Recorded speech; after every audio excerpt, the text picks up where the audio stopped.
Alcohol and Good Decisions by Orphaned Account on AO3. Episode 4, Chapter 4, The Calm Before. After getting their ice cream at a little parlor next to the park, and after enduring the argument of whether or not mint chocolate chip was a valuable flavor or a downright toothpaste, Hisashi followed Aizawa and Izuku back towards the street corner where Aizawa called a cab. If the ride to the park had been agonizingly long, the ride to the bakery, a mere blocks away from Aizawa's apartment, was terribly short. The whole while there, Hisashi continued on his JSL lessons with Izuku, although this time, differently, in that Aizawa himself joined in their lessons. He took to the sign swimmingly, and the man blushed. Fucking blushed.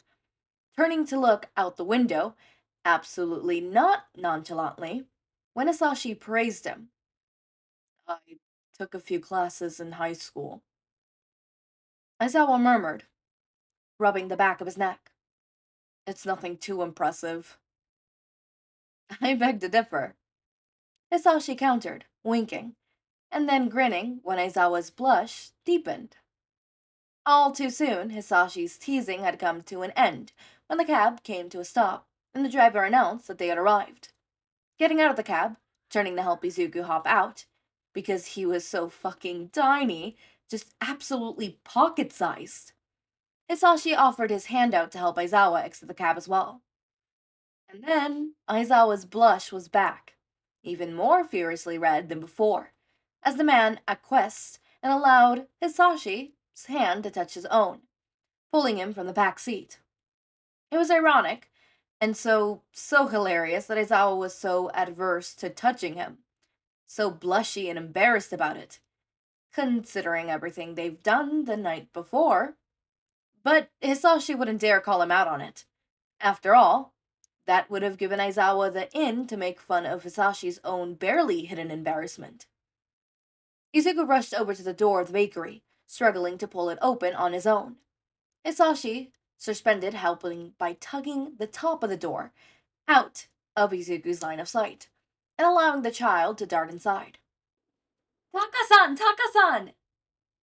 Izuku chirped happily, bouncing up and down as he ran over to the counter. Taka-san! Inside voice, Izuku.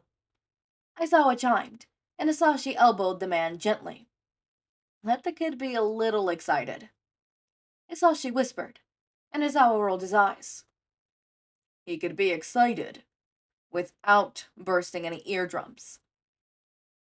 Oh, I have plenty of experience with bursting eardrums, dude. And little guy isn't even close. Taka-san!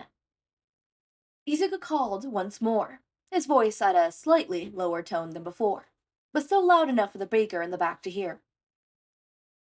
I heard you, buddy. Taka called back with a laugh. Just give me a moment, kiddo.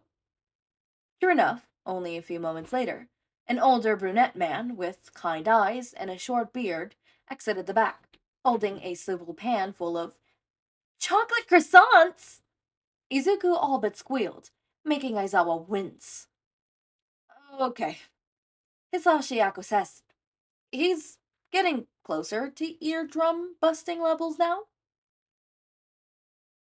But Tanaka was used to excited children, especially his favorite little customer. And instead of chiding Izuku, the man merely chuckled, crouching down at the side of the counter. He nodded towards Izuku, and then towards the pan. Want a fresh one, Izuku-chan? Right out of the oven. Be careful. Aizawa immediately spoke. The pan will be hot. Izuku nodded at his father's warning, reaching forward with a tiny hand, and plucking the fattest, most chocolatey croissant on the pan.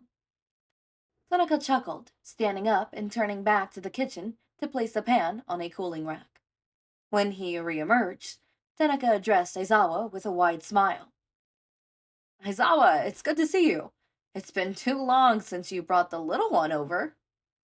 And then, turning a slightly devilish grin towards Hisashi, the man inquired. Who's your friend here? Grateful that Izuku was too occupied with his croissant to answer him, Hisashi replied, Hisashi Yamada. It's nice to meet you, Tanaka-san. Likewise, Yamada-san. At that very moment, Izuku finished his large bite of croissant and chirped happily. Daddy and Yamada-san had a sleepover last night. Izuku. Aizawa choked on a breath, coughing in surprise. Hisashi froze, feeling a blush spread across his cheeks and ears. He glanced over at Tanaka nervously, cursing the innocent and loose-tonguedness of children, fighting for words to say. But Tanaka took it all in stride, merely snorting out a laugh and then saying, Congratulations on your sleepover, Aizawa. Respectfully, Tanaka-san, fuck off. And then, to Izuku, don't repeat that. Okay, Daddy. Hisashi, once his brain caught back up with him, turned to the counter to look at the baked goods. It was absolutely not so he wouldn't have to look at Aizawa's blushing face.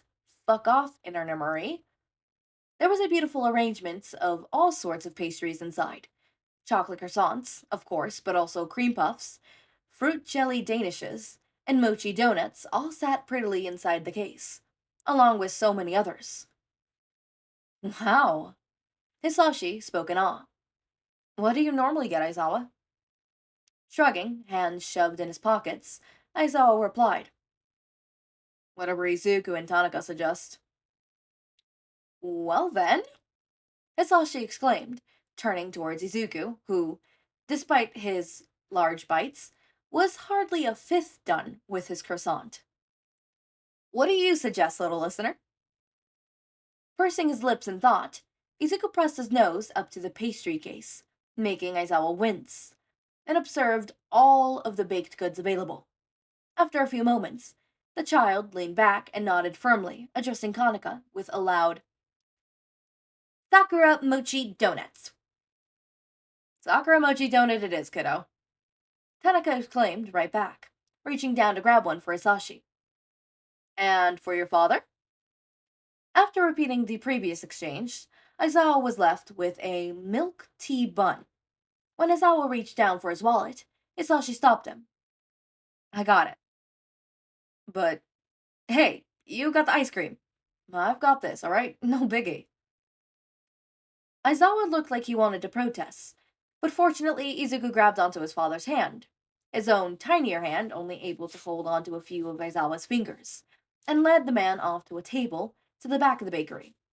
Hisashi watched fondly as Izuku tried to heft himself up onto a chair with one hand, his other clenching tight to his beloved croissant, and then continued to watch with growing amusement, and a warmth in his chest and belly, as Aizawa leaned down to tug his son onto the seat. Take good care of him, all right? Came Tanaka's quiet voice. Both of them, actually. They deserve it after everything. Hisashi was too confused to be embarrassed, turning towards Tanaka with a curious glaze. What do you mean? Tanaka shrugged as he ranged up the pastries. Not my story to tell. Just know this, Yamada-san. Tanaka's voice trailed off, and he looked up at Hisashi, studying his face as though Hisashi were a rather intricate painting, or a map to be deciphered. Their little family has been through rough times, but they're some of the best damn people I've ever met, so please, take care of them. Slowly, Hisashi nodded. Tanaka nodded back more firmly before handing over Hisashi's change. Take care, Yamada-san. Tanaka said before turning to address the ringing bell at the front door, signaling the arrival of other customers. Still confused, Hisashi wandered over to the table where Izuku was retelling his father with a tale of their adventures at the park. Even though the man had been present, he hadn't known the whole backstory of Hisashi and Izuku's hero-slash-villain game, and Izuku was dead set on making sure his father knew everything. Sitting down across from Aizawa and to Izuku's side, pressed up against the window, Hisashi took a bite of his donut, which was delicious, the nectar of gods. and he listened happily to Izuku's tale. It didn't take long, maybe halfway through his croissant, for Izuku to start lolling, his eyes drooping heavily, and his head bobbing as he tried to stay awake, slowly chewing the bite he'd taken through a wide yawn. Aizawa chuckled, tapping the boy's nose with a finger. Something about the domestic sight made Asashi's head spin, and said, "Go get a box from Tamanaka-san, Izu, and we could go home, okay?" Still chewing his bite, Izuku nodded, slumping off his chair to go get a to-go box. Suddenly, unbidden, Hisashi blurted out, "You're really good with him." Raising an eyebrow back, Aizawa replied flankly, "I'd hope so. He is my kid." "No, but—" Hisashi began, for once in his life, struggling to find words. "Look, a lot of parents aren't the best." Something turned stony and familiar in Aizawa's face, but Hisashi pressed on. "But you, you're so patient with him, even when you're annoyed. A lot of parents out there would scream or spank the kid or something like that. But you're really good with him. You listen to him, and you make sure he understands things. He's a smart kid." "He is." Hisashi agreed. "And I think part of that is due to great parenting." Aizawa was quiet for a moment, his eyes fixed on Izuku as the kid swayed by the register, waiting for Tamaka to appear from the back. Hisashi had a feeling that Aizawa was purposefully not meeting his eyes, but he didn't hold it against the man. Aizawa seemed to be that way with emotions, rather distant while still being able to handle them.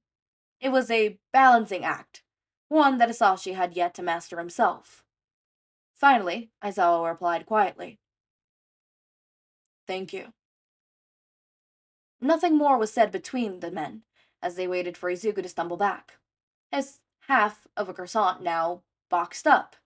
Aizawa stood, and Izuku immediately raised his arms up to his father. Hisashi saw the exact moment that Aizawa's face melted, and if his head was spinning before, it was absolutely being throttled now, because Aizawa was crouching down to lift Izuku up into his arms, perching the child on his hip as Izuku nuzzled his face into the man's shoulder. Hisashi leaned forward to take Izuku's box, patting the child's hand that was wrapped tightly around the collar of his father's shirt. "I think it's nap time." Hisashi chuckled, and Aizawa nodded back with a small smile. It was only a block back to their apartment. One measly little old block. A block that it shouldn't take more than a few minutes' time to walk. Soon enough, Shouta would be back at the apartment with Izuku, tucking his son in for a nap, and soon enough, Hisashi Yamada would probably be walking away, probably to never be seen again. Hell, Shouta could not ask the guy for his number. They'd probably text for a few days, maybe a few weeks, before Yamada realized what a recluse and antisocial person Shouta was, and drop him completely.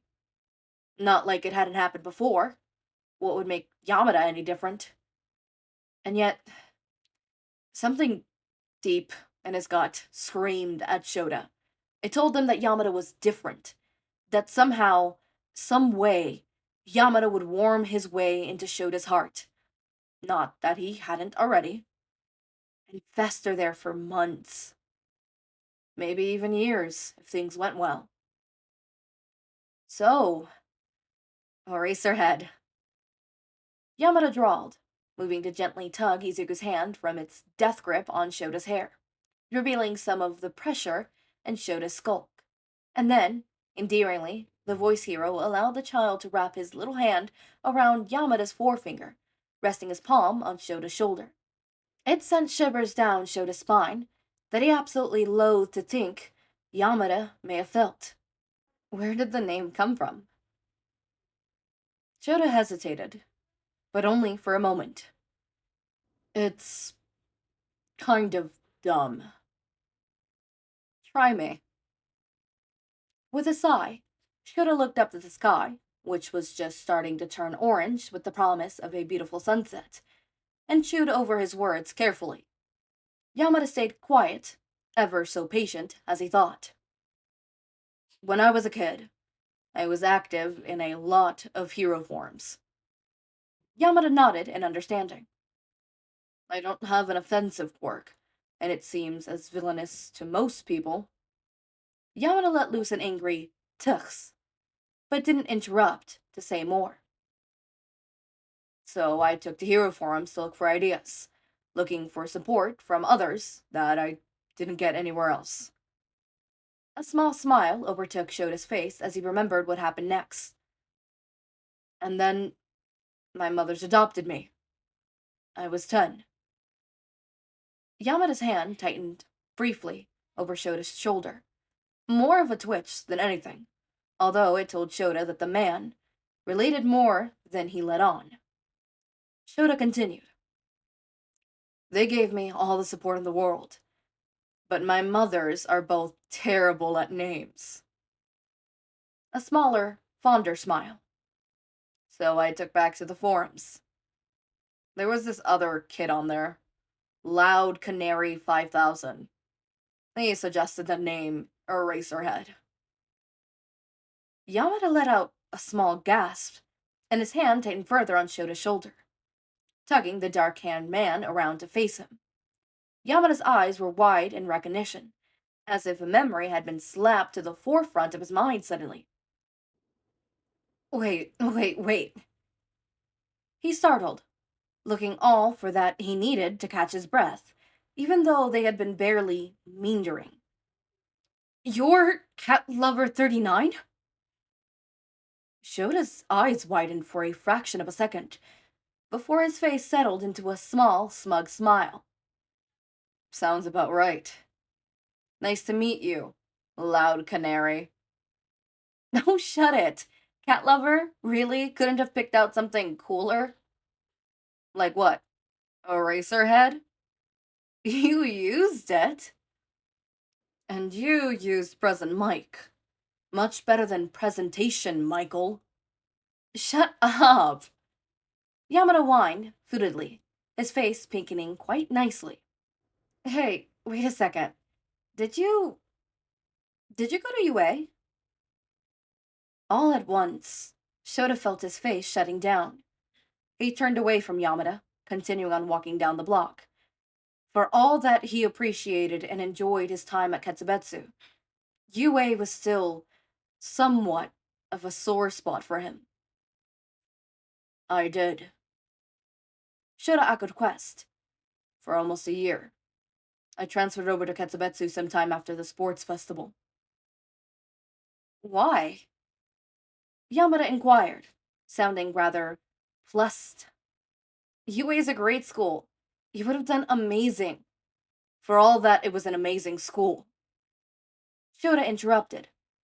The board couldn't seem to get past the idea of a vanillist quirk, even for kids who placed second in the sports festival. Yamada paused in his walk, and when Shota looked over at him, the man had an indignified rage look on him. That's bullshit! He huffed out, waving a hand in the air. Fuck! And I say this with no respect. The school board!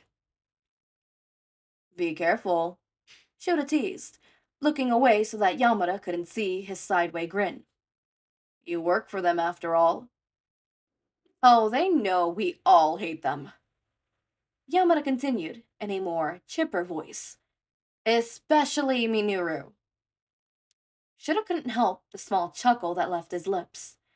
He heard of Minoru before, and he knew the man had a kid about Izuku's age. Poor sap of a child, having Minoru as a father. It's nice. Shota cleared his throat, feeling suddenly embarrassed. To finally meet you. You were supportive, which was different than I was used to. Aizawa? Yamada started softly. Shota. The other man interrupted. Yamada looked surprised. What? Call me Shouta. Yamada's face absolutely melted, and he reached his free hand out to squeeze Shota's own. Then you call me Hisashi, or Sashi. Either works, really. Sashi, Shota said quietly, smiling more to himself than to Yamada. Hisashi, his brain supplied. Has a nice ring to it. Hisashi grinned, his smile splitting his face and looking brighter than sunshine. Thanks. I like Shota too. Can I call you Sho? Or how about Shosho? He teased. Something lonely tugged at Shota's heart as he was reminded of Inko, and he grunted out. Shota is preferable. Okay. Yamada relented. Shota it is.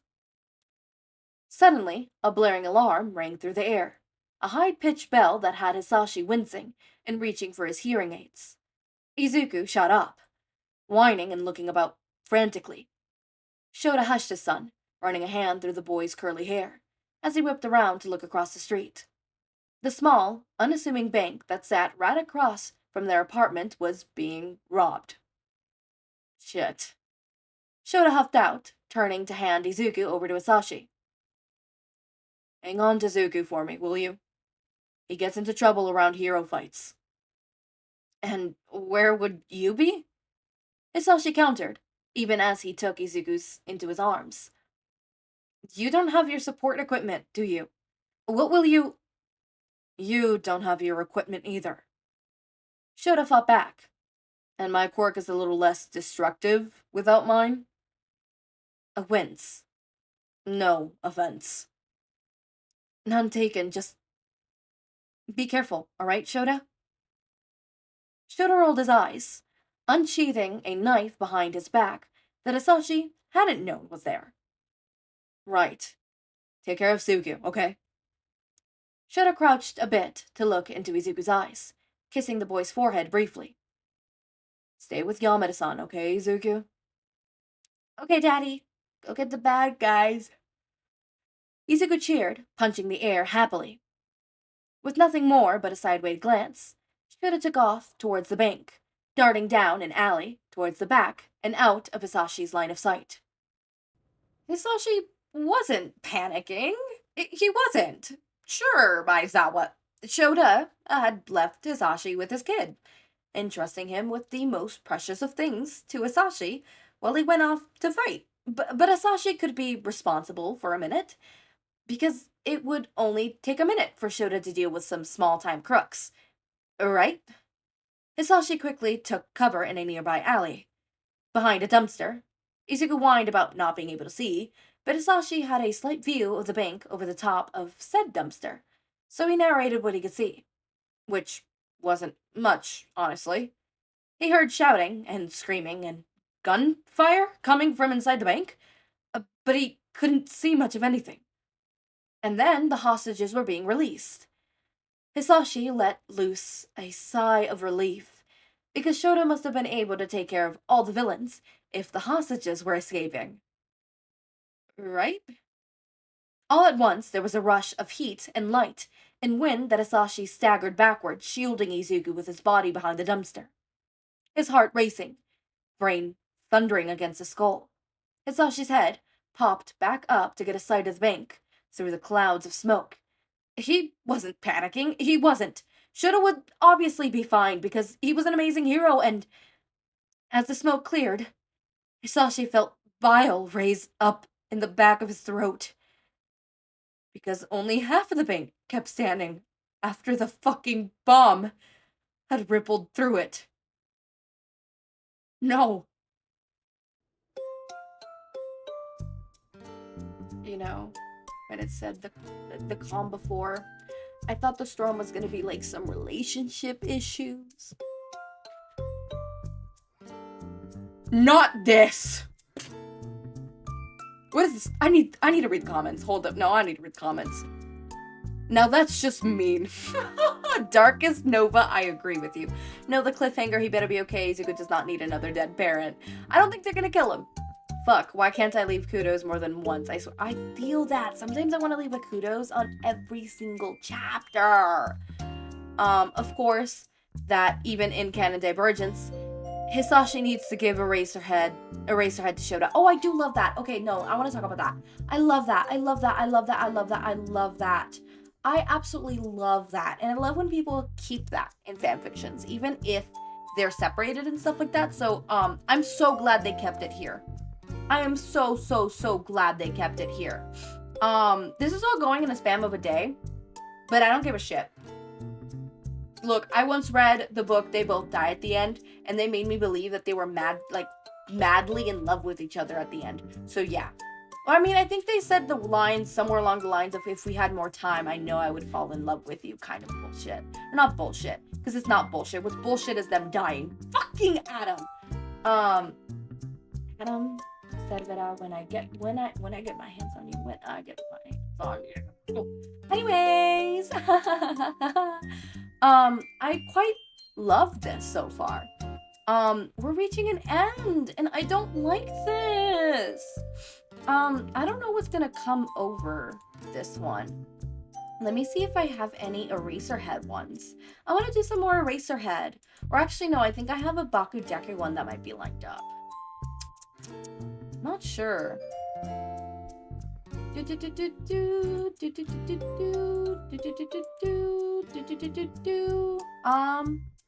Shakespeare. I believe that's a Shindeku. Shindeku. Oh, it's this one! Oh, I would qualify that one as a gen. I love this one. This one is so cool. Low key. It's very much a gen.